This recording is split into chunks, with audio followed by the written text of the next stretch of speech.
Olá você, tudo bem? Nós estamos começando aqui mais uma live de quarta-feira, nosso culto especial de quarta-feira, que é também um culto de oração.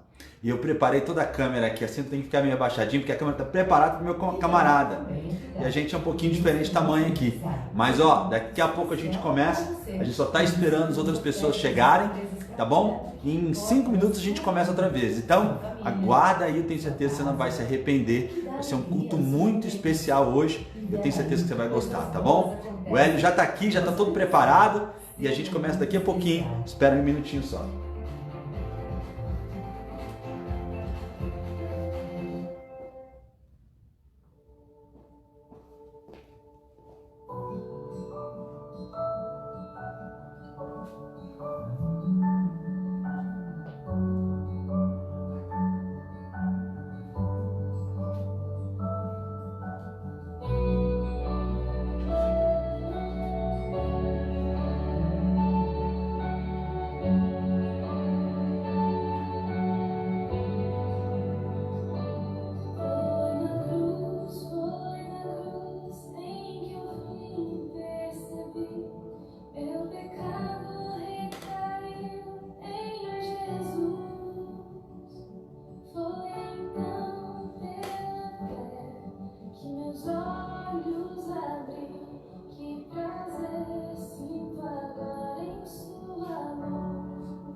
É isso aí, meu amigo. Mais uma boa noite para você. Que bom que você está aí. Eu tô olhando aqui, ó, tem um monte de gente já ligada com a gente. Nós estamos nos aproximando aí das 30 pessoas e eu quero cumprimentar o meu povo aqui, né? Deixa eu cumprimentar eles. Tá? A Minéia dos Santos, minha grande amiga Minéia, seja bem-vinda. A Miriam Inácia, a Josi Novaes está com a gente, a Chile está com a gente, a Luzia. É um público fiel que a gente tem aqui, viu, gente?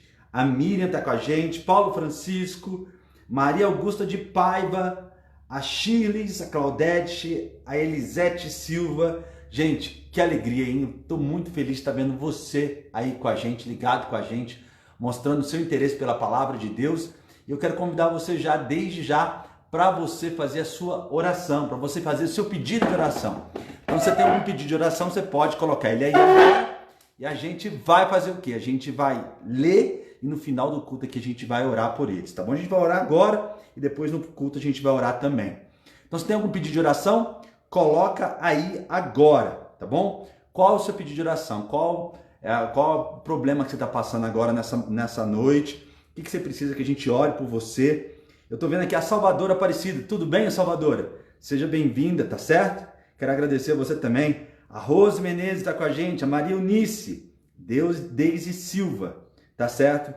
Aqui, ó, a Rose tá dizendo assim que ela quer agradecer a Deus por todas as bênçãos, pelo imenso amor dele por mim e por todas as orações respondidas. Deus é maravilhoso. A Rose disse. Tá? A Claudete está pedindo pela senhora Mateus, que é a senhora que a Claudete ajuda a cuidar, tá certo? Vamos orar aí pela senhora Mateus, ela é uma mulher bem legal, amiga da gente, tá? A Salvadora tá mandando um abraço para todos. Aqui tá vendo aqui, ó, a Maria Augusta pede para oração pelo seu casamento e pelos seus filhos. Vamos orar pelo casamento da Maria Augusta e pelos seus filhos também. Então, vocês, esses pedidos que estão sendo escritos aí, não é só para eu orar, não. Todo mundo tem que orar junto por esses pedidos, tá bom? A Deise Silva está pedindo oração pela saúde e pela família, tá bom? Um abraço aí para a senhora Mateus que está assistindo a gente agora. Quero mandar um abraço também para o João Leite, para a Janaína Leite, para a Ivone Leite e para a Baixinha Leite, que eu não lembro mais o nome. Tá certo? A Gailton tá com a gente. Gente, que graça, hein? Finalmente a Gailton deu o ar da graça. Manda um abraço pro Tião aí, pra Elaine. Quem mais? Francisco tá dizendo aqui, ó. Boa noite, pastor. E demais, irmãos. Graça e paz. Estamos com sede de ouvir o evangelho genuíno. E daqui a pouco você vai ouvir, o irmão Hélio vai estar pregando pra gente aí o evangelho genuíno. Tenho certeza que você vai gostar, tá bom? Quem mais? Pede oração pelo senhor Antônio. Adriana Piller está pedindo oração pelo senhor Antônio. Vamos orar pelo senhor Antônio para Adriana, tá bom? Quem mais? A Elisete Silva está pedindo. Peço oração pelos meus filhos e agradeçam pelas bênçãos recebidas.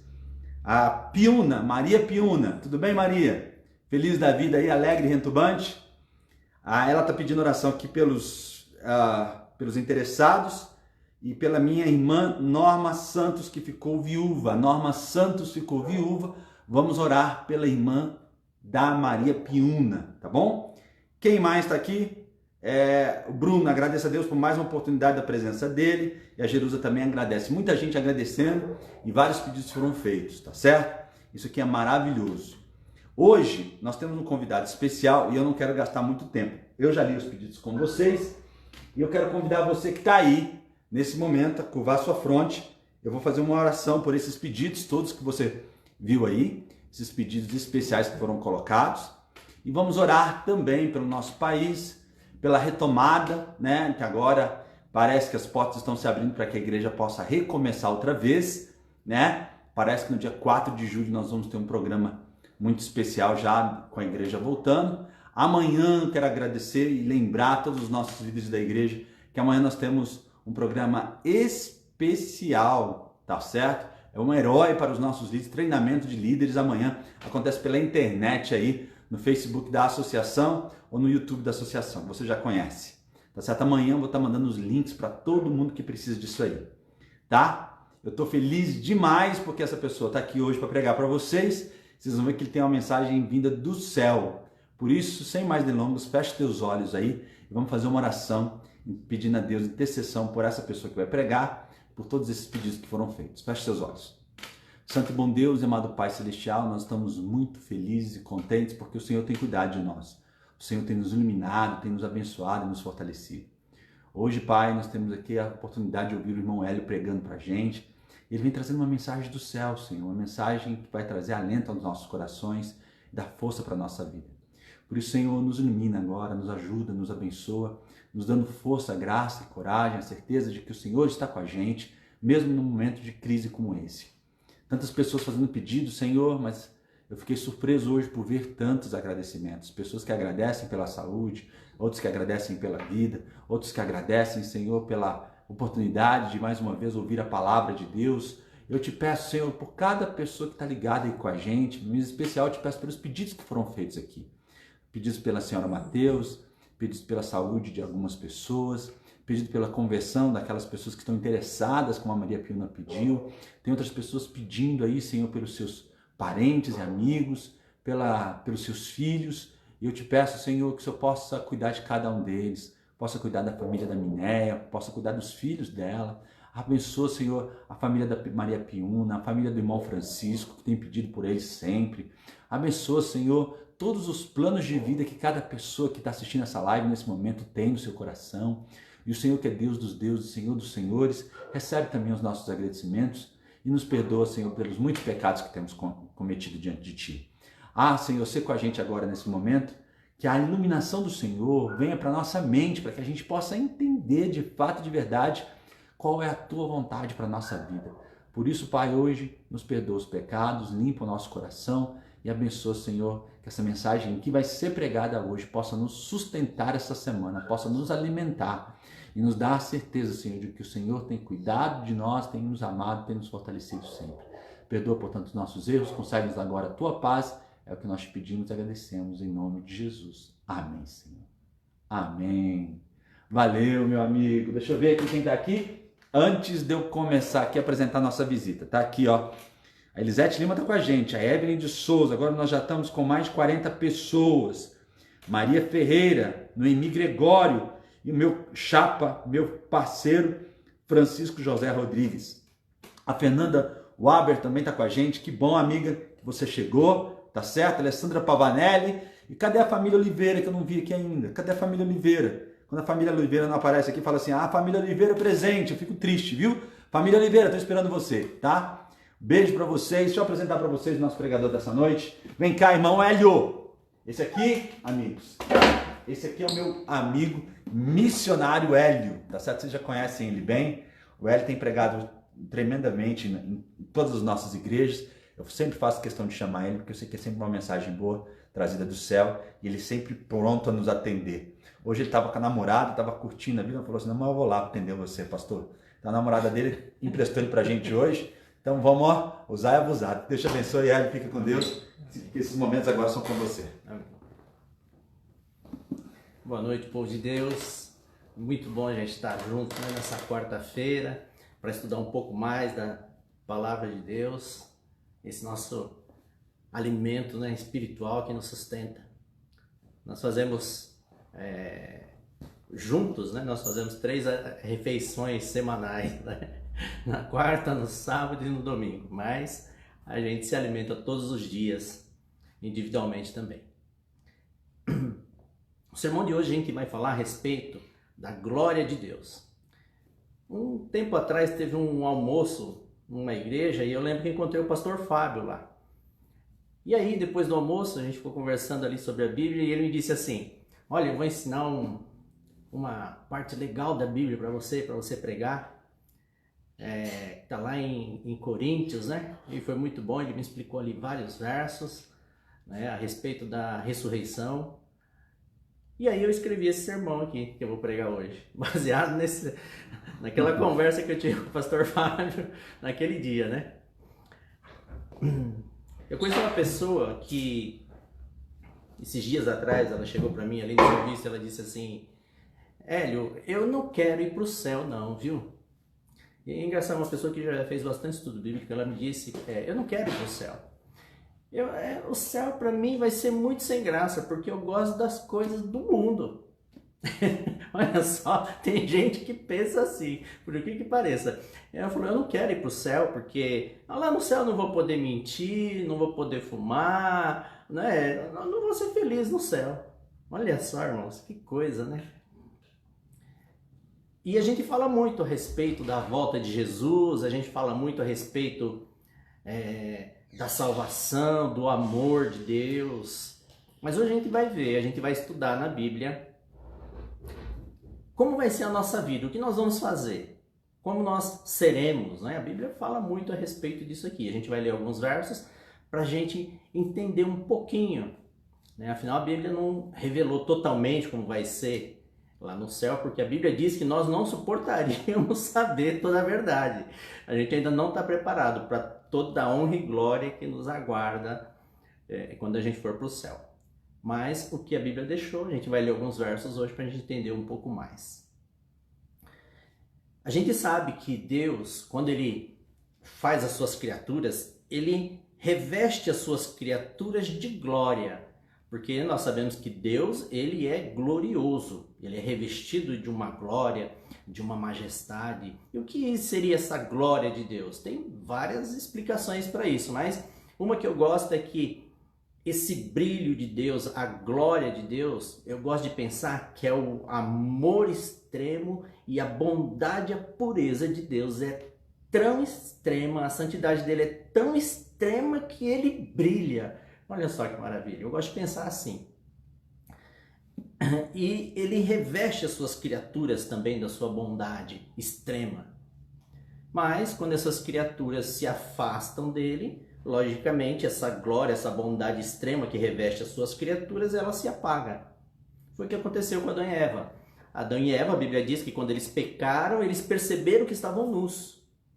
Porque nós cremos que eles eram revestidos da glória de Deus. Eram criaturas que tinham a bondade, a pureza de Deus que revestia essas criaturas. A Bíblia fala que os anjos são revestidos da glória de Deus. Quando em Ezequiel 1 descreve um anjo querubim, diz que o anjo querubim, o corpo dele brilha como bronze, como uma brasa na fornalha. Quando Jesus ressuscita, que Maria vai ao túmulo, a pedra ela está removida e a Bíblia diz que em cima da pedra tinha um anjo e o aspecto dele era como um relâmpago. Olha só. Então, as criaturas de Deus são revestidas de glória. Mas tem um verso lá em Coríntios que fala a respeito de Satanás, que está lá em 2 Coríntios 11:14, que diz assim, que o próprio Satanás, ele se transforma em anjo de luz. Olha que estranho, porque nós queremos que Satanás era um anjo querubim. Em Ezequiel 1 descreve um anjo querubim e diz que o anjo querubim, ele brilha, ele resplandece, mas lá em 2 Coríntios diz que Satanás, ele tem que usar os seus poderes sobrenaturais para se transformar em um anjo de luz. Ou seja, a glória, o brilho, o resplendor que revestia esse anjo também se apagou. E assim como nós, ele também está nu. Mas ele tem poderes sobrenaturais. E ele se transforma num anjo de luz para enganar as pessoas. Nós não. Nós usamos roupas, né, para cobrir a nossa nudez. Então a gente vai tentar entender um pouco mais a respeito de como nós vamos ser e como vai ser a nossa vida depois que a gente for para o céu. O primeiro verso que eu vou ler está lá em Isaías 59, verso 2. Isaías 59, 2. Que fala aqui da consequência do pecado na nossa vida. Diz assim: mas as vossas iniquidades fazem separação entre vós e o vosso Deus, e os vossos pecados encobrem o seu rosto de vós, para que vos não ouçam. Então os nossos pecados fizeram separação de nós e o nosso Deus. A Bíblia declara lá em Êxodo 33 que ninguém pode ver a face de Deus Pai. De tão poderosa a face de Deus Pai. Hoje nós, pecadores, né, destituídos da glória de Deus, se nós olhássemos para a face de Deus Pai, para a sua glória, provavelmente nós seríamos fulminados pela sua bondade extrema. Agora vamos entender, em João 5, 28 e 29. Para a gente entender como a gente vai ser, a gente vai estudar como vai ser os ressuscitados, porque a Bíblia fala, descreve os ressuscitados. E ele diz que nós vamos ser transformados num piscar de olhos e vamos ficar como os ressuscitados. Então, se a gente estudar o estado dos ressuscitados, a gente vai saber como a gente vai ser também, se nós estivermos vivos na volta de Jesus. Em João 5, 28 e 29 diz assim: Não vos maravilheis disto, porque vem a hora em que todos os que se acham nos túmulos ouvirão a sua voz e sairão. Os que tiverem feito bem para a ressurreição da vida, e os que tiverem praticado mal para a ressurreição do juízo. Então, todos que já estiverem mortos na volta de Jesus, a Bíblia diz que eles estarão nos túmulos, mas eles ouvirão a voz de Jesus e sairão ressuscitados para a vida eterna. E os perdidos 1000 anos depois para passar pelo juízo final. Então vamos estudar a ressurreição dos mortos. 1 Tessalonicenses 4 vai falar a respeito disso também. E a gente vai ler vários versos que falam a respeito desse assunto para a gente entender como nós vamos ser. 1 Tessalonicenses 4, 16 e 17 diz assim: Porquanto o Senhor mesmo, dada a sua palavra de ordem, ouvida a voz do arcanjo e ressoada a trombeta de Deus, descerá dos céus, e os mortos em Cristo ressuscitarão primeiro. Depois, nós, os vivos, os que ficarmos, seremos arrebatados juntamente com eles entre nuvens para o encontro do Senhor nos ares, e assim estaremos para sempre com o Senhor. Então, quando Jesus desce dos céus, ele ressuscita os mortos em Cristo. E ele repete esse verso em 1 Coríntios 15, 50. Aí dá para a gente entender um pouco mais. 1 Coríntios 15, 50, ele descreve o mesmo momento da volta de Jesus e da ressurreição dos mortos. Ele diz assim: Isto afirma, irmãos, que a carne e o sangue não podem herdar o reino de Deus, nem a corrupção herdar a incorrupção. Eis que vos digo um mistério: nem todos dormiremos, mas transformados seremos todos.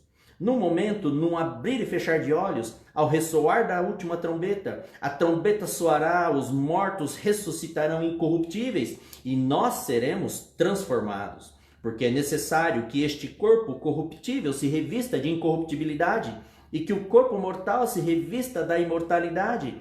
E quando este corpo corruptível se revestir da incorruptibilidade e o que é mortal se revestir da imortalidade, então se cumprirá a palavra que está escrita: tragada foi a morte pela vitória. Amém. Aqui descreve o exato momento da chegada de Jesus a essa terra. Ele diz que os mortos em Cristo ressuscitarão incorruptíveis e nós seremos transformados num piscar de olhos num corpo incorruptível. Mas o que é um corpo incorruptível? É um corpo sem corrupção do pecado.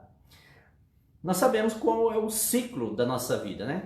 Nós nascemos e aí a gente vai crescendo e crescendo, e quando a gente chega mais ou menos a 33 anos de idade, as nossas células vão morrendo aos poucos e nós começamos a envelhecer e elas vão morrendo e chega um momento que a gente morre, certo?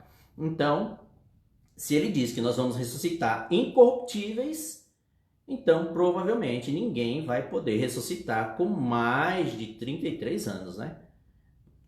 Então, uma pessoa que morreu doente, faltando um membro, né? Ela provavelmente vai ressuscitar incorruptível, sem nenhuma consequência do pecado, sem nenhum traço de doença, sem nenhum traço de imperfeição.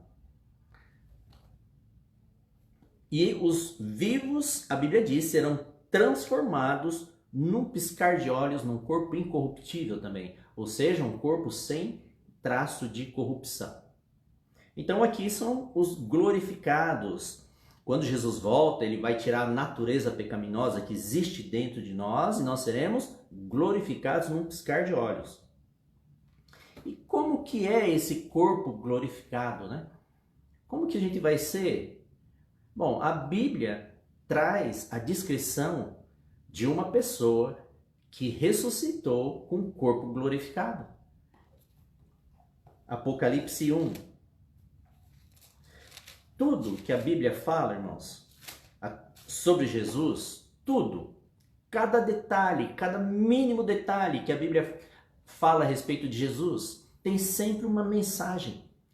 É sempre para que a gente se espelhe. Ele sempre está querendo nos ensinar alguma coisa em cada mínimo detalhe que é descrito a respeito de Jesus. Em Apocalipse 1, o apóstolo João, na ilha de Patmos, ele tem uma visão do Cristo glorificado. E a Bíblia descreve como é o Cristo glorificado. Olha só o que diz a partir do verso 12. Voltei-me para ver quem falava comigo, e voltado vi 7 candeeiros de ouro, e no meio dos candeeiros um semelhante a filho de homem, com vestes talares e cingido à altura do peito, com uma cinta de ouro. A sua cabeça e cabelos eram brancos como alva lã, como neve, os olhos como chama de fogo, os pés semelhantes ao bronze polido, como que refinado numa fornalha.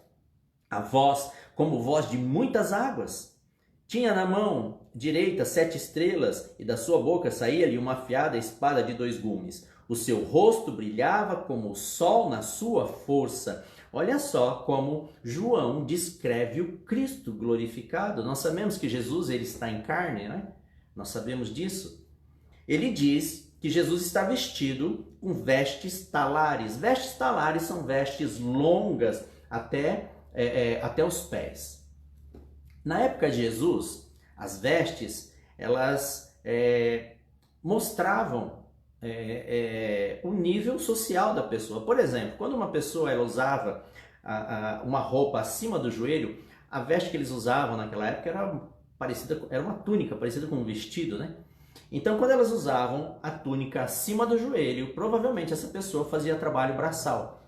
Que você já experimentou pular alguma coisa, né? Com uma saia comprida, não dá. Então, quem fazia trabalho braçal usava a túnica acima do joelho. As pessoas ricas, elas usavam a túnica com comprimento abaixo do joelho, porque elas não faziam trabalho pesado.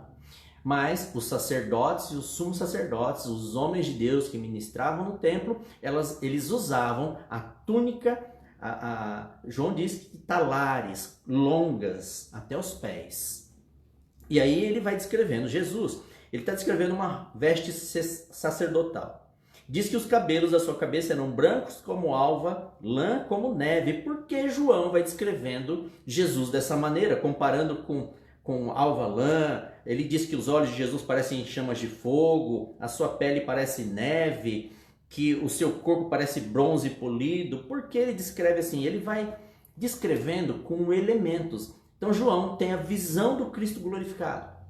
E ele tenta descrever aquela visão extraordinária com elementos que ele conhecia. Por exemplo, a lã do cordeiro, com certeza João já tinha visto isso.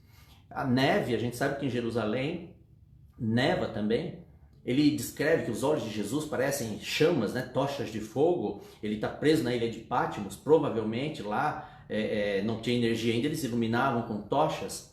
E ele diz que a voz de Jesus parece o som de muitas águas. Imagina João preso na ilha de Patmos, à noite, durante a tempestade, ele ouvindo as ondas batendo nas rochas, né? Um barulho estrondoso, e ele ouve a voz de Jesus, e ele quer descrever a voz de Jesus. Então ele diz que a voz de Jesus parece águas, um som muito estrondoso, e diz que o rosto de Jesus brilha como o sol na sua força.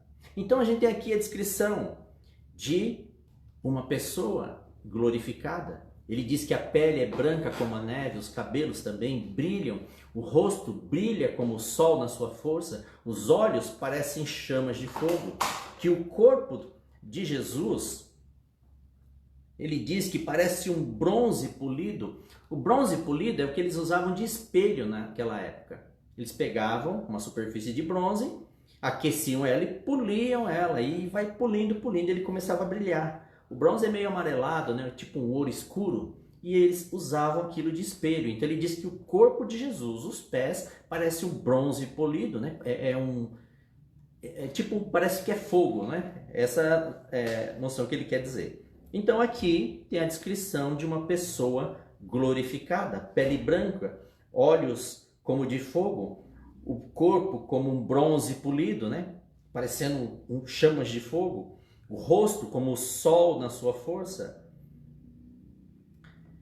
Então vamos estudar um pouco mais a respeito da ressurreição de Jesus, porque a gente vai entender melhor a ressurreição dos salvos e como nós seremos quando nós formos transformados num piscar de olhos.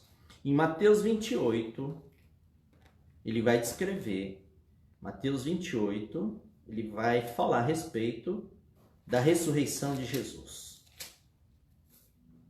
Mateus 28.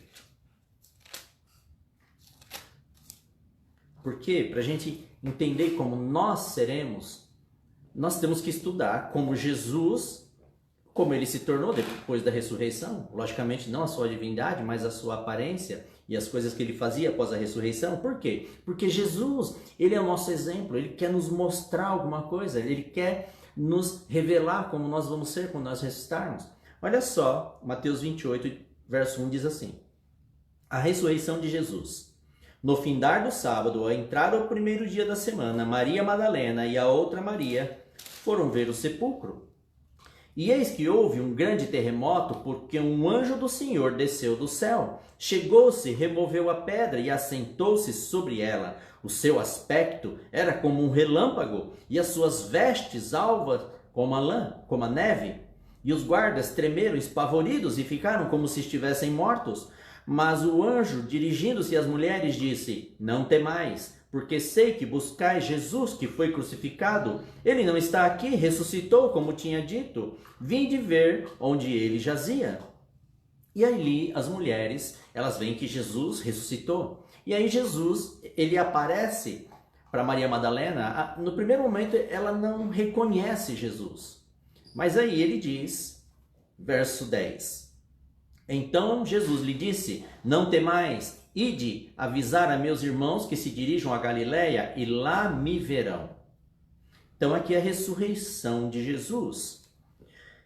Depois da ressurreição de Jesus, ele passa a fazer coisas que ele não fazia antes. Porque a gente sabe que ele morreu, ressuscitou, ficou 40 dias com os discípulos. Depois de 40 dias ele foi ao céu definitivamente. Nesses 40 dias, após a ressurreição, Jesus fez algumas coisas que ele não fazia antes da sua morte. Como, por exemplo, em Lucas 24, 30. Lucas 24, 30. Olha só o que acontece aqui no domingo pela manhã. E aconteceu que quando estavam à mesa, todos, tomando ele o pão, abençoou e tendo-o partido lhes deu. Então se lhes abriram os olhos, reconheceram, mas ele desapareceu da presença deles. Essa é a passagem quando dois discípulos estão no caminho de Emaús e Jesus aparece e caminha a manhã toda com eles.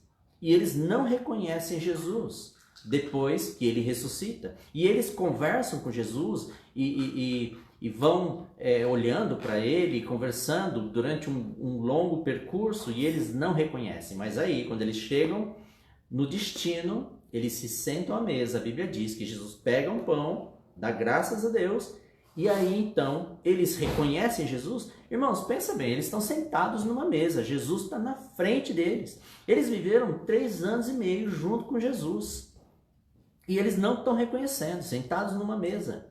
Mas quando Jesus dá graças, aí a Bíblia diz: então se lhes abriram os olhos e o reconheceram, mas ele desapareceu da presença deles. É a primeira vez que a Bíblia relata que Jesus chegou na frente dos discípulos e desapareceu. De maneira sobrenatural. Ele simplesmente desapareceu da frente dos discípulos. É uma coisa que ele não fazia antes, somente depois da ressurreição. Mas olha só João 20, 19. João 20, verso 19. No domingo à tarde agora, da ressurreição, ao cair da tarde daquele dia, o primeiro da semana, casa onde estavam os discípulos com medo dos judeus, veio Jesus, pôs-se no meio e disse-lhes: a paz seja convosco. Todos os discípulos, eles estavam com medo, porque eles tinham acabado de crucificar Jesus, de matar Jesus. Os discípulos, eles se esconderam e trancaram as portas, mas a Bíblia diz que no domingo eles estavam ali reunidos e Jesus simplesmente apareceu no meio deles e disse: a paz seja convosco. Imagina só o susto que eles levaram. Mas Jesus também não fazia isso antes da ressurreição. Jesus não desaparecia simplesmente da frente das pessoas. Jesus não aparecia simplesmente no meio de todo mundo também. Somente depois da ressurreição, a Bíblia começa a narrar esse tipo de comportamento de Jesus. Olha o verso 26. João 20, versículo 26. 8 dias depois da ressurreição. Passados 8 dias, estavam outra vez ali reunidos os seus discípulos e Tomé com eles. Estando as portas trancadas, veio Jesus, pôs-se no meio e disse-lhes: a paz seja convosco. De novo a Bíblia diz que ele simplesmente aparece no meio deles. Jesus não fazia isso somente depois da ressurreição. Como se ele atravessasse as paredes, como se ele simplesmente se materializasse na frente dos discípulos. E a Bíblia faz questão de ressaltar que as portas estavam trancadas, as janelas estavam trancadas. Jesus começa, depois da ressurreição, a mostrar poderes sobrenaturais. Olha só, em Lucas 24, versículo 50. Lucas 24, 50 é a ascensão de Jesus. Depois de 40 dias que ele fica com os discípulos, ele vai aos céus. E olha como que ele foi aos céus. Então, os levou para Betânia e, erguendo as mãos, os abençoou. Aconteceu que, enquanto os abençoava, ia se retirando deles, sendo elevado para os céus. Lá em Atos 1 também descreve essa cena. Diz que eles estavam ali reunidos e, de repente, Jesus, na frente de todo mundo, aos olhos de todos, ele começou simplesmente a ser levado aos céus. E diz que ele vai entrando nas nuvens e desaparece. Olha só, por que Jesus fez isso? Por que Jesus foi voando e desapareceu na frente de todo mundo? Como se ele quisesse mostrar para todo mundo. Ele poderia ter desaparecido simplesmente. Mas é porque nada que Jesus faz é por acaso. Tudo tem um significado, tudo ele quer nos mostrar, ele quer nos ensinar alguma coisa. E aí Jesus, ele foi aos céus. E quando Jesus chega aos céus, nós conhecemos a passagem em Apocalipse 4. Apocalipse 4. João, ele vê o trono de Deus nos céus. E aí ele vê o momento da chegada de Jesus no lugar santo. Apocalipse 5, versículo 6, diz assim: então vi no meio do trono e dos 4 seres viventes, entre os anciãos, de pé, um cordeiro, como tendo sido morto. Ele tinha 7 chifres, bem como 7 olhos, que são 7 Espíritos de Deus enviados por toda a terra. Então aqui, um cordeiro, algumas versões dizem assim, um cordeiro que acabou de ser morto. Então Jesus, ele vai aos céus. E a Bíblia diz que ele tinha 7 chifres, 7 olhos e os 7 Espíritos de Deus. 7 chifres, Apocalipse 17, 12 diz que chifre é poder, 7 é totalidade. Então quando ele chega nos céus, a Bíblia diz que ele se torna o Todo-Poderoso. E diz que ele tem 7 olhos. Em Provérbios 15, 2, ele explica o que são esses olhos. Diz assim: os olhos do Senhor estão em todo lugar, contemplando os maus e os bons. Então os olhos estão, é onipresença. E contemplando em todo lugar, onisciência. Então, quando a Bíblia diz que ele tem 7 chifres, ele se torna novamente o Todo-Poderoso. Diz que ele tem 7 olhos, é onisciente, onipresente, e os 7 Espíritos de Deus, que é toda a divindade, segundo Isaías 11:2, que se manifesta em Jesus. Porque quando Jesus veio a essa terra, ele se esvaziou. Filipenses diz que ele se esvaziou da sua divindade, deixou de lado os seus atributos, a onipotência, a onisciência, e ele vê essa terra em forma de homem. Mas quando ele morre, ressuscita, e aí ele vai aos céus, a Bíblia diz que ele se torna novamente, ele se enche da sua divindade, se torna todo-poderoso, onisciente, onipresente, toda a divindade se manifesta novamente em Jesus Cristo. E quando Jesus chegou aos céus, olha só o que aconteceu. Apocalipse 5, verso 7. Veio, pois, e tomou o livro da mão direita daquele que estava sentado no trono. E quando tomou o livro, os 4 seres viventes e os 24 anciãos prostraram-se diante do Cordeiro, tendo cada um deles uma harpa e taças de ouro cheias de incensos, que são as orações dos santos. E entoavam um novo cântico, dizendo: digno és de tomar o livro e de abrir os selos, porque foste morto, e com o teu sangue compraste para Deus os que procedem de toda tribo, língua, povo e nação, e para o nosso Deus os constituíste reino e sacerdotes, e reinarão sobre a terra. Quando Jesus chega nos céus e toma o livro selado da mão de Deus Pai, a Bíblia diz que os anjos, que são milhões de milhões, milhões vezes milhões, milhares de milhares, milhares vezes milhares, eles começam a cantar um hino, um novo cântico. Presta atenção, novamente, na letra do hino, irmãos. Versículo 9.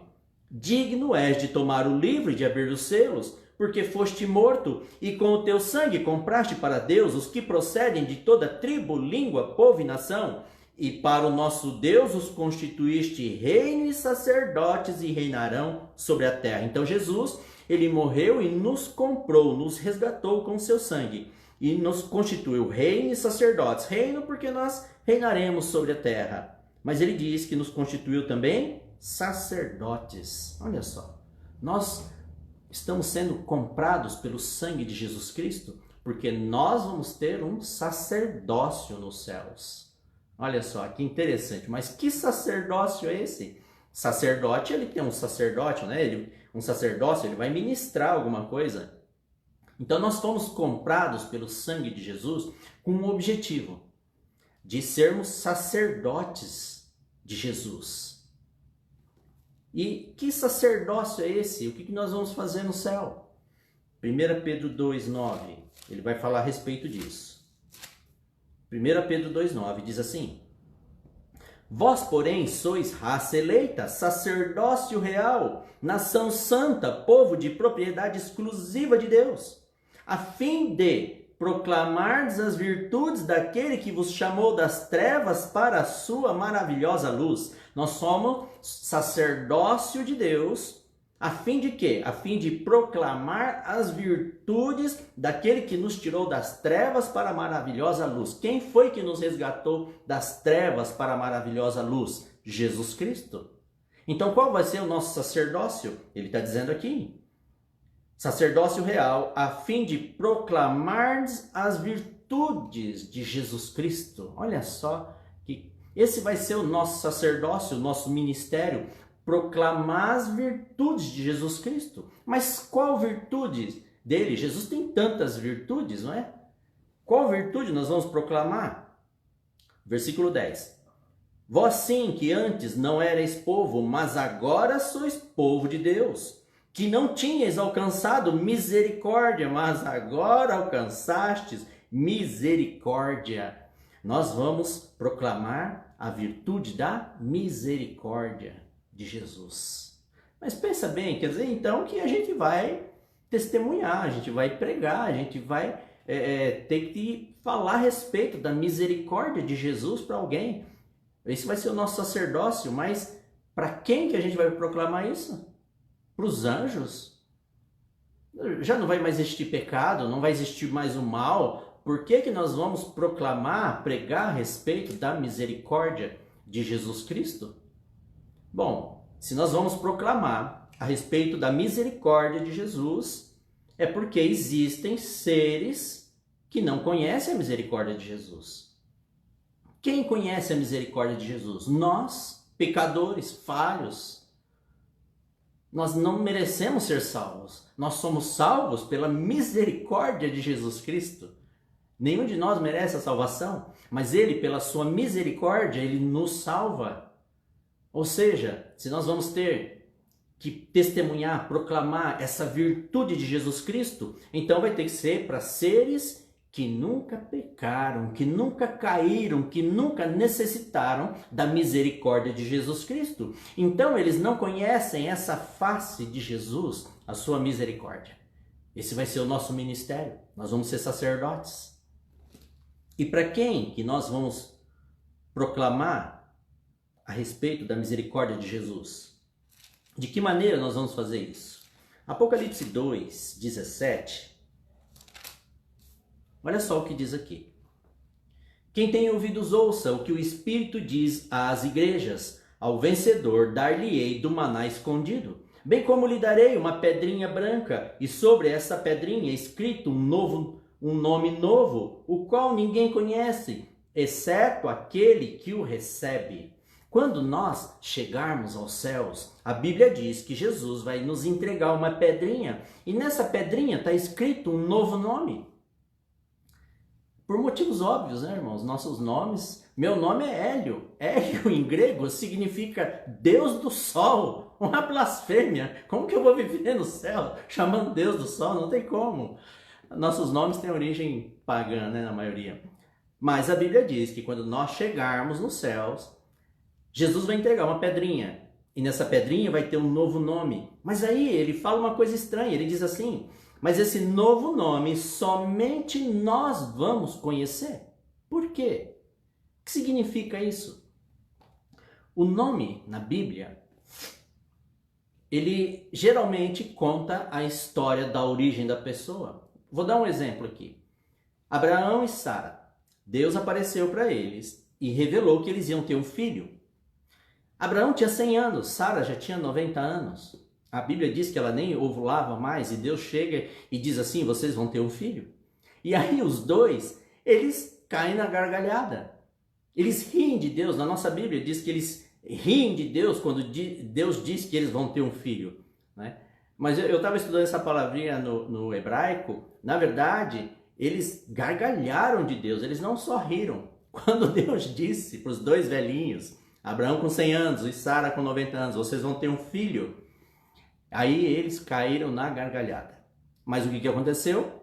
Se cumpriu o que Deus revelou, eles tiveram um filho. E quando eles tiveram um filho, aí Deus disse assim: mas agora o nome desse menino vai ser Isaac. No hebraico é Yitzhak, que significa gargalhadas. Por quê? Porque eles riram de Deus, gargalharam de Deus. Agora você imagina Isaac, que o nome dele ele se chamava Gargalhada. Imagina esse menino, os amigos, né, tirando uma com a cara dele por causa do nome, aí perguntavam assim: mas por que você chama Gargalhada? Por quê? Aí ele tinha que explicar. É porque um dia Deus apareceu para minha mãe e para o meu pai. Eles tinham 90 anos. Minha mãe tinha 90, meu pai tinha 100 anos, e Deus revelou que eles iam ter um filho. Quando Deus disse isso, eles caíram na gargalhada. Vocês percebem que para Isaac explicar o nome dele, ele tem que contar a história dele, desde a época dos pais, desde a sua origem. A Bíblia, geralmente, quando a Bíblia vai contar a história de um personagem, ela começa contando a partir do pai. Então é por isso que nós vamos receber uma pedrinha com um novo nome que só nós conhecemos, porque essa pedrinha provavelmente ela vai contar a nossa história aqui na Terra. E eu quero perguntar uma coisa para você. Tem alguém, além de você e Deus, que conhece toda a sua história? Tem alguém que conhece tudo o que se passa dentro do seu coração? Cada pensamento íntimo, cada desejo, cada ideia que se passa dentro do seu coração. Tem alguém que conheça exatamente tudo que se passa dentro de você? Não, com certeza não. Nem a nossa mãe, nem o nosso pai, nem a nossa esposa, nem o nosso marido. Ninguém sabe o que se passa realmente dentro do nosso coração, a não ser Deus e nós mesmos. Então, por isso que ele diz que nós vamos receber um nome. E esse nome só nós conhecemos. Porque esse nome vai contar a nossa história. E a nossa história somente nós conhecemos. Só a gente sabe o que a gente já passou até hoje. Só a gente sabe quantas coisas já aconteceram na nossa vida, né? Longe da vista de todo mundo. Só a gente sabe o quanto a gente já sofreu ou quantas alegrias a gente já teve também. Então, muitos acreditam que esse nome ele vai contar a nossa história. E quando você chegar num lugar, porque nós vamos testemunhar a respeito da misericórdia de Jesus para outros seres que nunca conheceram o pecado, nunca necessitaram da misericórdia de Jesus. Quem são eles? O livro de Jó nos dá uma pista. Jó 1. É uma parte bem conhecida que diz assim: num dia em que os filhos de Deus vieram apresentar-se perante o Senhor, veio também Satanás entre eles. Então perguntou o Senhor a Satanás: de onde vens? Satanás respondeu o Senhor e disse: de rodear a terra e passear por ela. Então, essa reunião a gente sabe que ela foi nos céus. Quando Deus pergunta para Satanás de onde você veio, ele diz: eu vim da terra, eu sou o representante da terra. Mas a Bíblia diz que haviam ali filhos de Deus. Alguns creem que esses filhos de Deus seriam seres celestiais, alguns creem que seriam anjos, mas alguns creem que não, que seriam representantes de mundos não caídos. Por quê? Porque estava lá o representante do mundo caído, o planeta Terra, que caiu diante de Satanás. Então os outros, os filhos de Deus, Satanás não é chamado de filho de Deus nesse momento, então os outros filhos de Deus são os mundos que não caíram diante de Satanás, que nunca conheceram o pecado, nunca conheceram a mentira, que nunca necessitaram da misericórdia de Jesus Cristo. Irmão, já pensou que maravilhoso isso? Seres que nunca pecaram. O que será que existe lá nesse lugar, né? A natureza deve ser esplêndida, os relacionamentos devem ser esplêndidos, não é? Deve ser uma coisa fabulosa. Mas a Bíblia diz que nós vamos ser sacerdotes de Jesus Cristo. E nós vamos falar a respeito da sua misericórdia. E quando nós chegarmos em um mundo desses, e alguém perguntar assim: qual é o seu nome? E aí esse nome que só nós conhecemos, a gente vai falar. E aí eu vou falar o meu novo nome, que só eu conheço. E aí talvez algum ser pergunte: mas por que você se chama assim? E aí eu vou ter que contar a minha história para ele. É porque eu nasci numa família de agricultores e a gente não recebeu nenhum tipo de educação. A gente foi vivendo e andando atrás das próprias vontades, dos próprios desejos. Tudo que a TV falava que era bom, a gente ia fazer. Tudo que a gente via na revista que era legal, a gente ia fazer também. E a gente vai vivendo dessa maneira, correndo atrás do próprio prazer, da própria realização, sem nunca ter pensado ou ouvido falar de Deus. E aí eu fui vivendo dessa maneira, e aí eu fui colecionando vários pecados na minha vida, e cada vez que eu nem sabia que era pecado, cada vez que eu ia atendendo um desejo do meu coração, da minha carne, eu ia sentindo um vazio no meu coração, e eu fui vivendo. E quando eu tinha 40 anos de idade, eu sentia o meu coração como se ele fosse uma pedra. Eu não me comovia com nada horrível ou com nada bonito demais. E aí eu vou ter que contar a minha história. E aí eu fazia aquilo que eu achava que era melhor para mim, que dava mais prazer, que dava mais alegria. Afinal de contas, a gente tem que se divertir nessa terra, né?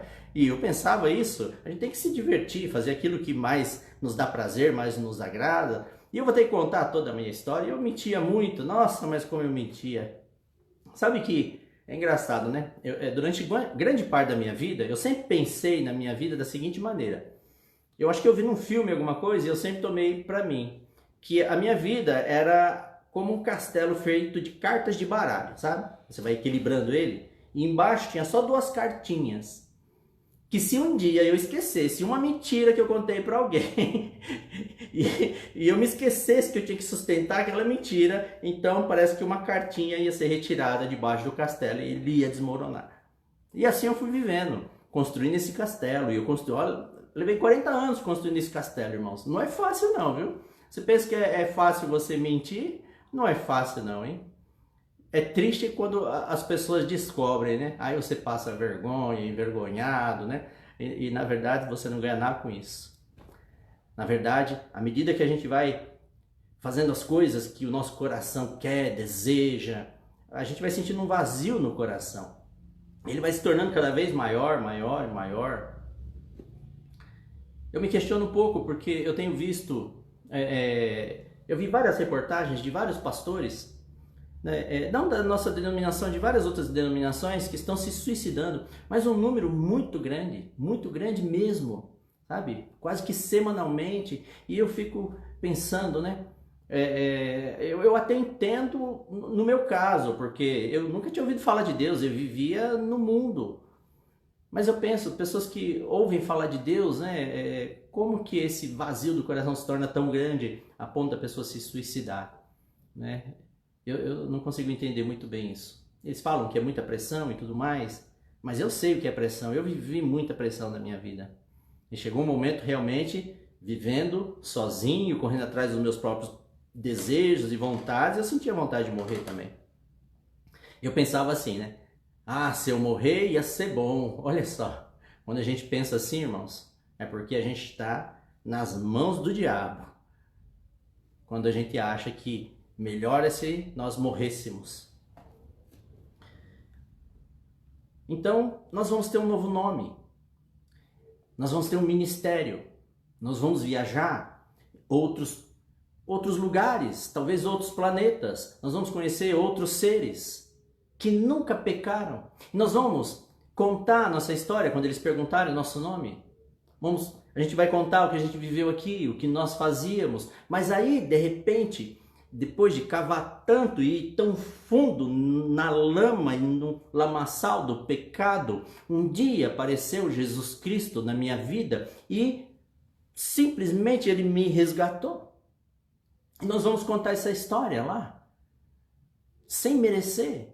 Uma pessoa má, egoísta, totalmente perdida, com todos os sentidos voltados para as coisas do mundo, para as coisas más, todo o interesse, todo o coração, tudo voltado para as coisas que desagradam a Deus, mas de repente Jesus vem e nos resgata pela sua misericórdia. Eu lembro que eu nunca tinha ouvido falar a respeito de Jesus e eu tive um dia um encontro com Jesus e foi uma coisa tão maravilhosa. Eu já contei esse testemunho algumas vezes. Quando Deus ele vinha ali para encontrar comigo, era uma presença tão poderosa, mas tão grandiosa, que parece que ele era maior, extravasava as paredes, o chão, ele era gigantesco. E o corpo dele todinho era feito de sentimento de amor, mas um amor violento, poderoso, uma coisa inexplicável. E era tão bom estar perto dele, porque eu só sentia uma felicidade muito grande. E eu começava a chorar de felicidade, não de alegria, mas de felicidade mesmo, só dele estar ali perto. E eu fico pensando, quando Jesus voltar a essa terra, quando Deus Pai, Jesus Cristo, e nós ficarmos cheios do Espírito Santo, meu Deus do céu, eu não sei como vai ser isso. Eu não sei. Eu gostaria muito que várias pessoas tivessem aquele encontro sobrenatural para sentir o que é estar perto dele. E hoje eu penso, meu Deus, quando Jesus voltar, com toda a sua glória, nós formos transformados num corpo sem corrupção, vai ser uma coisa extraordinária. Extraordinária, irmãos, muito além do que nós imaginamos, muito além. Em 1 Coríntios 15, ele vai falar como nós vamos ser quando nós ressuscitarmos. 1 Coríntios 15 diz assim, no versículo 35. Os ressuscitados terão corpo. A partir de aqui, Paulo ele começa a descrever o corpo dos ressuscitados. Ele diz assim, mas alguém dirá, como ressuscitam os mortos? Em que corpo vem? Insensato, que semeia não nasce se primeiro não morrer? E quando semeias, não semeias o corpo que há de ser, mas o simples grão, como de trigo ou de qualquer outra semente. Ele diz que uma pessoa, quando ela morre, ele compara a uma semente de trigo, um grãozinho de arroz, que semeado, plantado, né, quando ele ressuscitar, ele compara a grandiosidade da ressurreição como um grande pé de trigo. Então imagina um pé de trigo comparado a uma semente. Ele diz que esse nosso corpo é uma simples semente. Aí ele continua, ele diz assim no verso 38, mas Deus lhe dá corpo como lhe aprouver dar, e a cada uma das sementes o seu corpo apropriado. Nem toda carne é a mesma carne, porém uma é a carne dos homens, outra a carne dos animais, outra a das aves e outra dos peixes. Ele começa a falar a respeito do corpo. Ele diz, até na terra, o corpo do animal é diferente do corpo da ave, que é diferente da carne do peixe, que é diferente entre os animais, vários tipos de carne. Aí no 40 ele diz assim, também há corpos celestiais e corpos terrestres, e sem dúvida uma é a glória dos celestiais e outras dos terrestres. Uma é a glória do sol, outra a glória da lua e outra a das estrelas, porque até entre estrela e estrela há diferença de resplendor. E ele começa a falar dos corpos celestiais, ele diz, uma é a glória do sol, outra é a glória da lua, outra é a glória das estrelas, mas até entre as estrelas há diferença de resplendor. Ele está querendo nos falar a respeito do nosso corpo, como nós vamos ser. Versículo 42. Pois assim também é a ressurreição dos mortos. Semeia-se o corpo na corrupção, ressuscita na incorrupção. Semeia-se em desonra, ressuscita em glória. Se nós morrermos, nós vamos ser ressuscitados em glória. A Bíblia diz, todos pecaram e destituídos estamos da glória de Deus. Mas quando Jesus volta, os mortos em Cristo ressuscitam glorificados e nós, os vivos, somos transformados num piscar de olhos num corpo glorificado. 43. Semeia-se em fraqueza, ressuscita em poder. Ele disse que nós vamos ter poderes. Por isso, Jesus, depois da ressurreição, Jesus aparecia, desaparecia na frente das pessoas, as portas trancadas, como se ele atravessasse as paredes, as portas, como se ele simplesmente se materializasse. A Bíblia diz que nós vamos ter poderes, por isso Jesus também, ele foi voando aos céus na frente da vista de todos os discípulos, porque ele estava querendo mostrar, se vocês morrerem, vocês vão ressuscitar, e vocês vão ter poderes também. Olha que promessa linda. Versículo 44. Semeia-se o corpo natural, ressuscita o corpo espiritual. Se há corpo natural, há também corpo espiritual. Pois assim está escrito, o primeiro homem Adão foi feito alma vivente. O último Adão, porém, é espírito vivificante. Ele diz que existe um tipo de carne, um tipo de corpo espiritual. E agora ele faz uma comparação, pois o primeiro homem, Adão, foi feito alma vivente. Lá em Gênesis 2,7, quando Jesus sopra o fôlego de vida no boneco de barro, ele se torna uma alma vivente. O último Adão, porém, é espírito vivificante, é Jesus. Em Romanos 8,11, quando Jesus é ressuscitado, diz que ele é vivificado pelo Espírito. Mas não é primeiro o espiritual e sim o natural, depois o espiritual. O primeiro homem formado da terra é terreno, o segundo homem é dos céus. Versículo 48. Como foi o primeiro homem, o terreno, tais são também os demais homens terrenos. E como é o homem celestial, tais também os celestiais. Ele está falando de Adão, o homem terreno, e Jesus, após a ressurreição, o homem celestial. Versículo 49. E assim como trouxemos a imagem do que é terreno, de Adão, devemos trazer também a imagem do que é celestial, de Jesus. Então, o corpo glorificado, nós vamos trazer mais a imagem de Jesus Cristo, porque a Bíblia diz que nós somos feitos à imagem e semelhança de Deus, lá em Gênesis 1 e 2. Mas em Gênesis 3 nós perdemos parte dessa semelhança. Nós fomos destituídos da glória de Deus. A natureza pecaminosa habita em nós agora. Mas ele diz que a nossa semelhança do que é celestial vai ser devolvida. 1 João 3,2, olha só o que ele vai dizer. Amados, agora somos filhos de Deus e ainda não se manifestou o que haveremos de ser. Sabemos que quando ele se manifestar, seremos semelhantes a ele.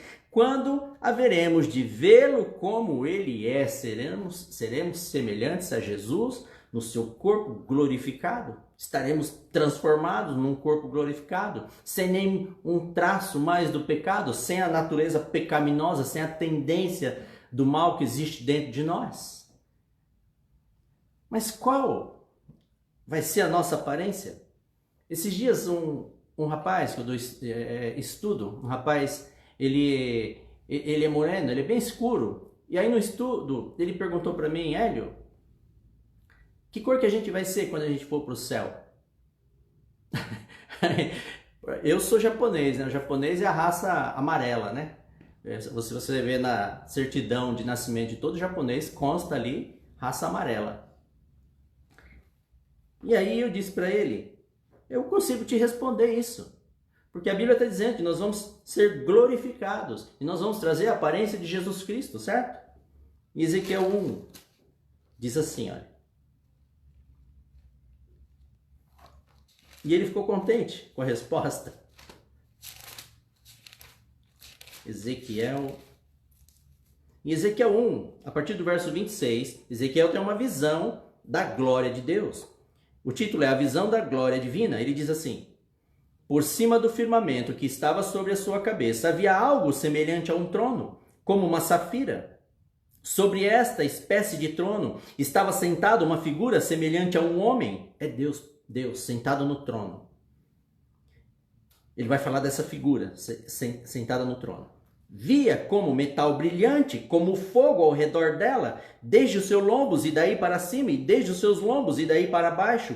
Via como fogo e um resplendor ao redor dela. Ele diz que Deus está sentado no trono. E ele diz que o corpo dele é revestido de um resplendor, parece fogo. Versículo 28. Como o aspecto do arco que aparece na nuvem em dia de chuva, assim era o resplendor em redor. Então ele diz que Deus está sentado em seu trono e o corpo dele parece um fogo. Lá em Apocalipse 1, quando João vê Jesus glorificado, diz que o seu corpo parece um bronze polido na fornalha. É cor de fogo, vermelhado. Que cor é o fogo? O fogo ele é vermelho, azul, branco, é amarelo, né? Ele tem várias cores.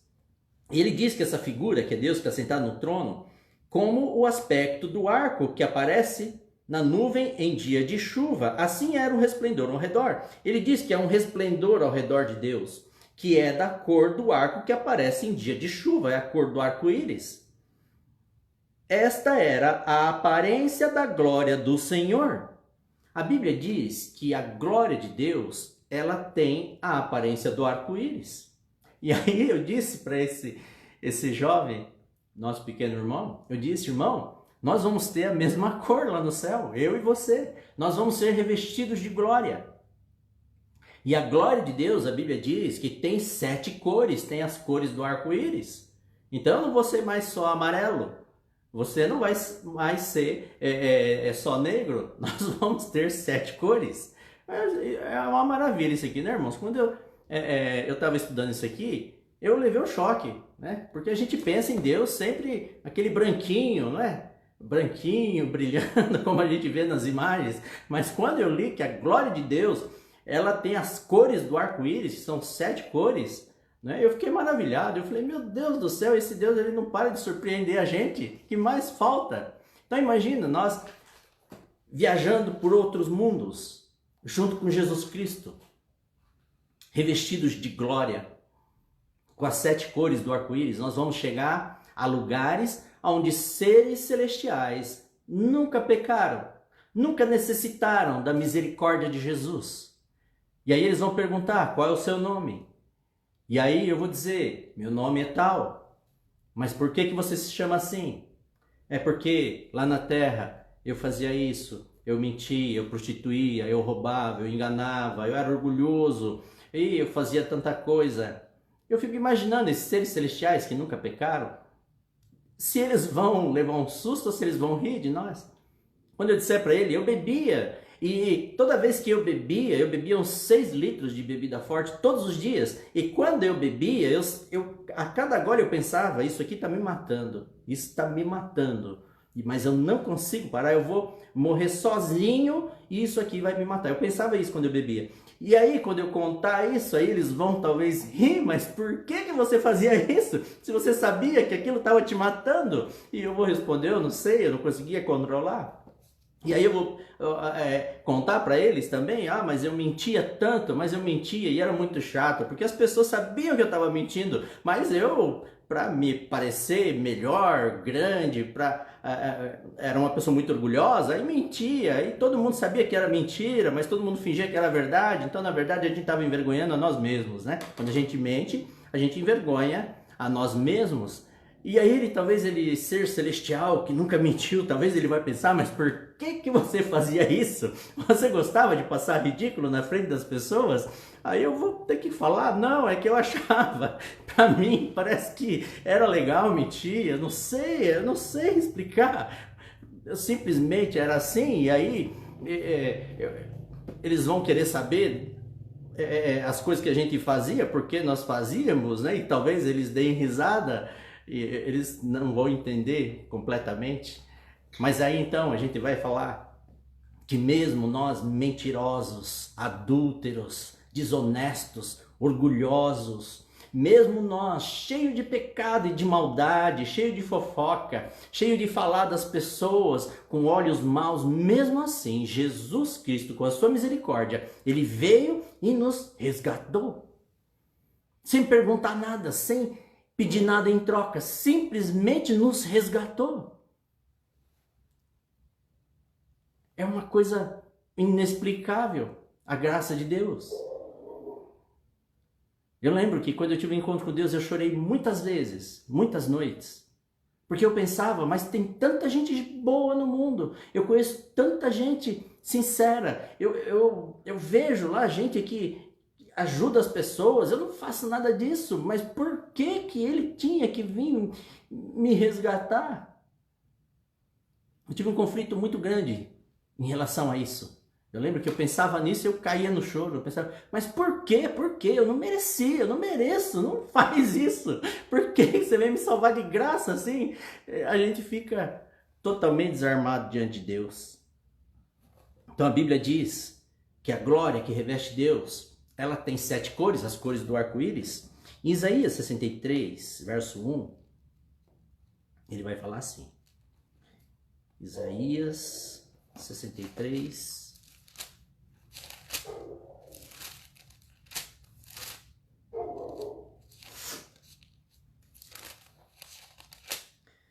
verso 1. Está falando de Deus. Quem é este que vem de Edom e de Bosra com vestes de vivas cores, que é glorioso em sua vestidura? É Deus, a Bíblia diz que as vestes do seu resplendor é de vivas cores. Mas irmãos, a glória de Deus, nós sabemos que a salvação ela é um processo na nossa vida, certo? Nós estudamos isso, nós sabemos bem como isso se dá. Esses dias o pastor também deu uma aula a respeito disso aqui na live. Mas a Bíblia traz uma mensagem maravilhosa. Nós não precisamos aguardar a volta de Jesus para que nós possamos ser glorificados e transformados na imagem e semelhança de Deus novamente. Olha só esse verso que interessante. 2 Coríntios 3, 17. Nós podemos experimentar a semelhança de Deus ainda nessa vida, ainda aqui. 2 Coríntios 3, 17, ele diz assim: ora, o Senhor é o Espírito, e onde está o Espírito do Senhor, aí há liberdade. E todos nós, com o rosto desvendado, contemplando como por espelho a glória do Senhor, somos transformados de glória em glória na sua própria imagem, como pelo Senhor o Espírito, contemplando a Jesus Cristo. A Bíblia diz que nós somos transformados de glória em glória na sua própria imagem. O que é isso? Como nós podemos viver isso? Já hoje, nós começarmos a sermos transformados, ele diz, contemplando ao Senhor, a glória do Senhor, de glória em glória, nós vamos sendo transformados na imagem da glória de Deus. A Bíblia diz que todos pecaram quando nossos pais pecaram, nós fomos destituídos da glória de Deus. Quando Jesus voltar a essa terra, ele vai tirar nossa natureza pecaminosa e nós vamos ser glorificados. Então, como? Contemplando a Jesus Cristo, a sua glória, nós podemos ser transformados de glória em glória, ainda nessa vida, a imagem da glória de Deus. Abandono dos pecados. A cada pecado vencido, a cada pecado confessado, a cada pecado abandonado, contemplando a face de Jesus Cristo, nós vamos sendo transformados de glória em glória na imagem da glória de Deus.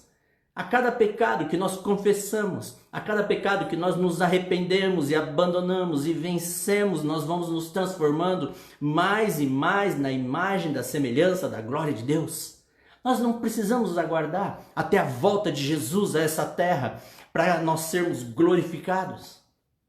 Vocês devem conhecer alguém que você pode dizer assim: nossa, essa pessoa é um homem de Deus, é uma mulher de Deus de verdade. Você deve conhecer pessoas assim. Pessoas que, quando você olha para ela, às vezes nem te agrada visualmente, mas quando ela abre a boca, quando você vê o que ela fala, o que ela pensa, como ela age, você pensa: meu Deus do céu, o que é isso? Eu gosto de dar o exemplo do pastor Bulhão.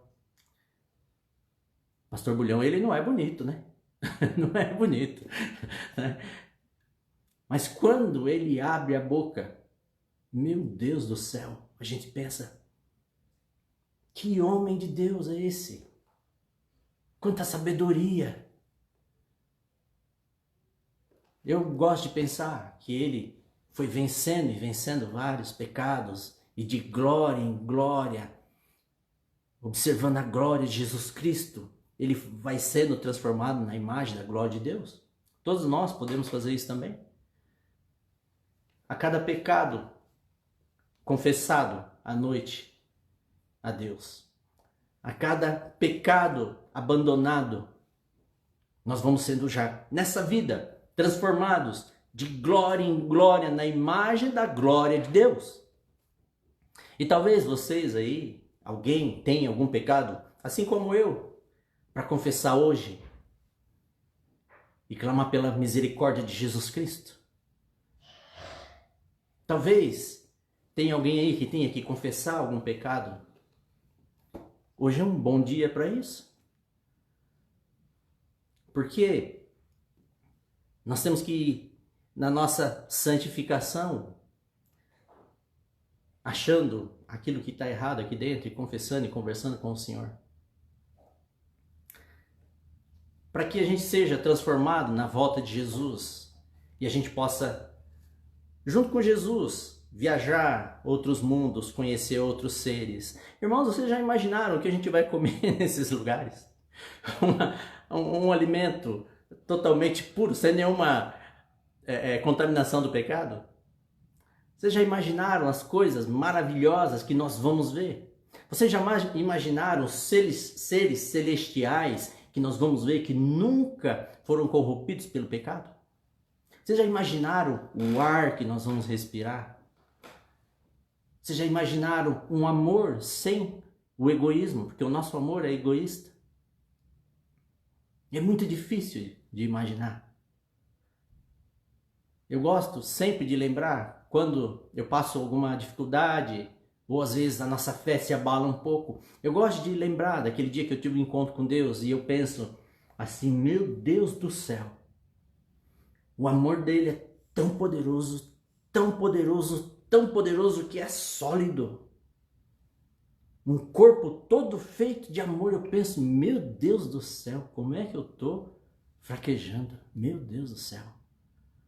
O nosso Deus é tão glorioso, tão amoroso, tão poderoso, tão grandioso, que a nossa mente não consegue imaginar. Mas nós podemos ir exercitando já nessa vida. E hoje é um bom dia para a gente exercitar.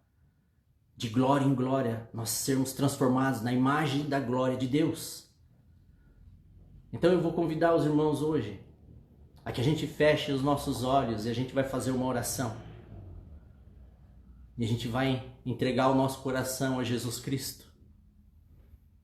Confessar aquele pecado mais secreto, mais íntimo, que está lá no fundo do coração, que a gente tem acariciado e ainda conservado ele.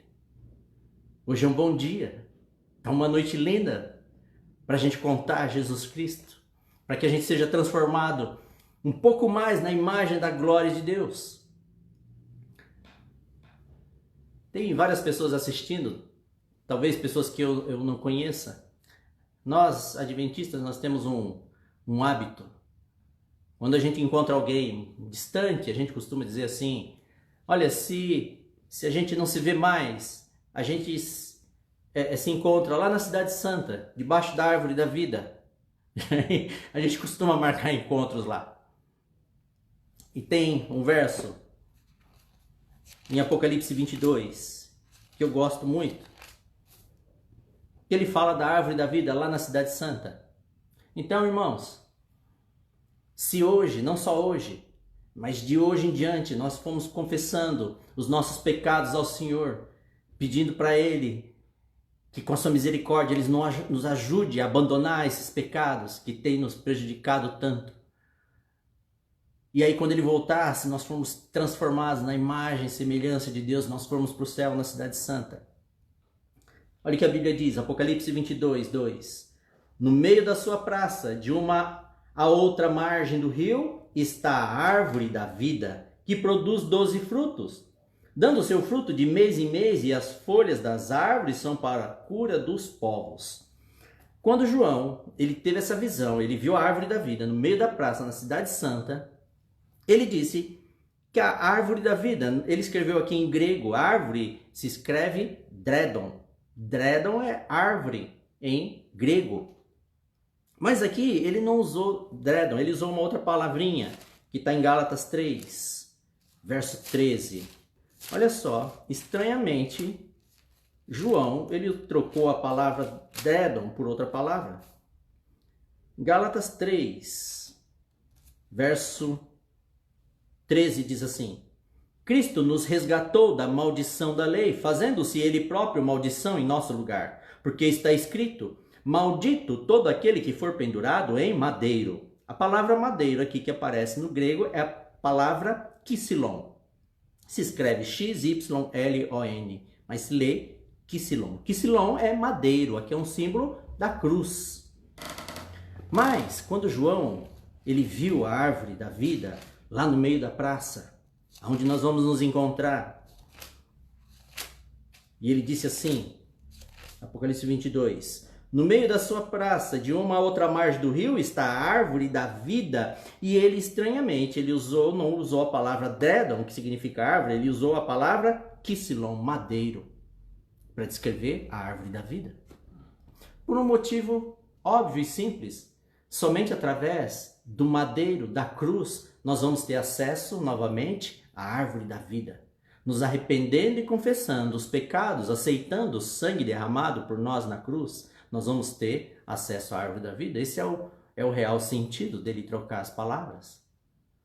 Mas, irmãos, se quando nós chegarmos lá, se a gente for comer da árvore da vida e se ela tiver o formato de um madeiro, de uma cruz, a gente não deve estranhar também. Então, irmãos, a gente marca esse encontro lá. Se alguém tiver aí, que a gente não vai se ver mais.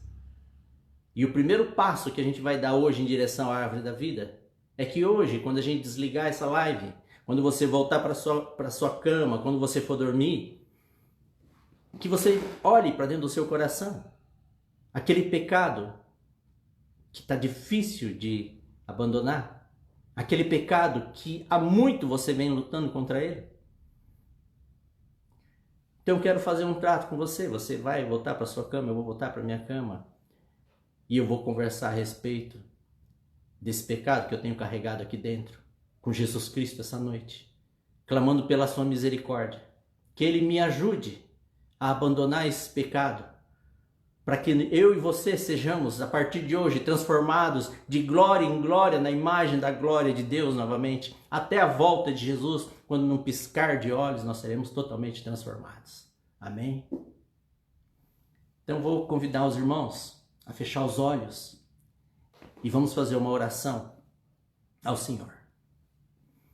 Senhor, nosso Deus, nosso Pai, muito obrigado, Pai, pelo teu livro sagrado.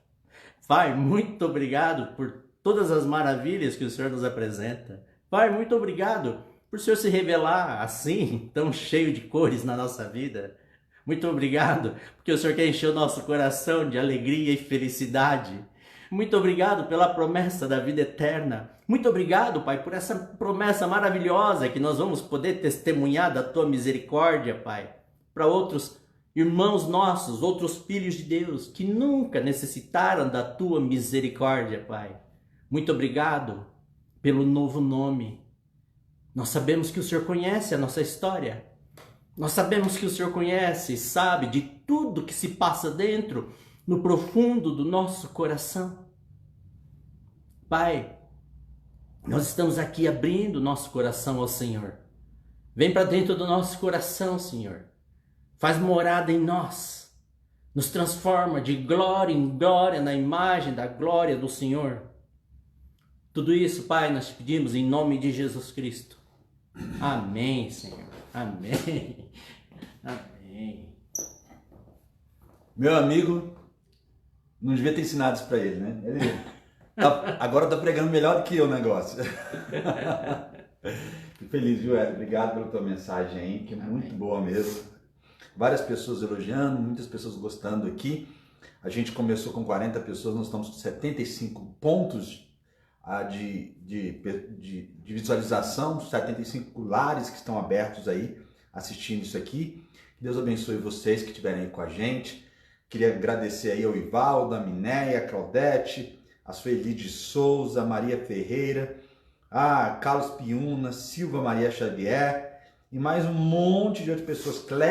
Cleia Andrade, seja bem-vinda, minha amiga, tá certo? Tá aqui a Sueli, a Paula Oliveira, que chegou atrasada, mas chegou, tô de olho em vocês, tá?